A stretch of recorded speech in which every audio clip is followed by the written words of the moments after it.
This baby was born 2 weeks ago in Tijuana. Her mother wanted her to be born in the United States. But Laura and her boyfriend have been living in this shelter on Mexico's northern border for 6 months, waiting for their appointment to apply for asylum in the United States. They hoped to make it across the border before the election. I feel that maybe they are going to get rid of the application and it will be more complicated for us to enter the country because we want to do it legally. Widespread concern that Trump will withdraw the CBP-1 app and other entry programs may encourage a wave of immigration in the next 2 months before he takes office in January. Jose Maria Garcia, the director of this shelter, and other human rights activists say they've noticed a change in conversations in migrant chat rooms.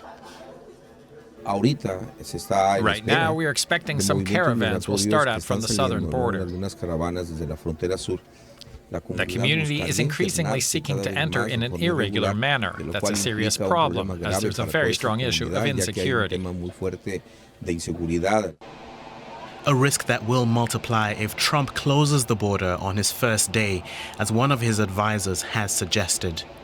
This, added to the massive deportation program that he announced in his campaign, would put a massive strain on Mexico's northern border.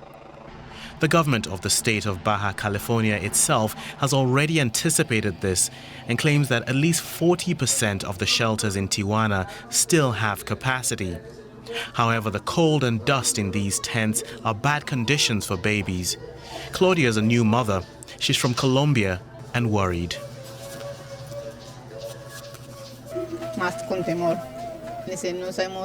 More fear.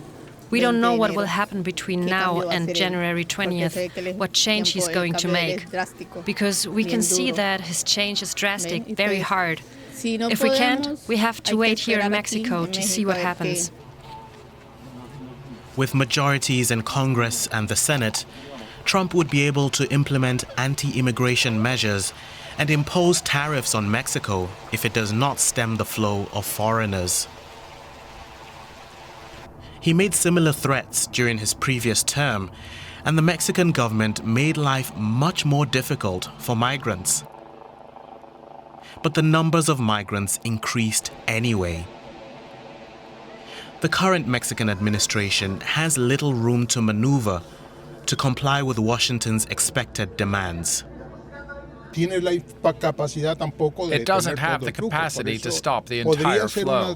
That's why it could be a solution to increase these programs, to offer employment to all these people. The migrants themselves already say that if they didn't have the opportunity to get to the United States, they would stay in Mexico. That may be the only option for many seeking a better future away from home.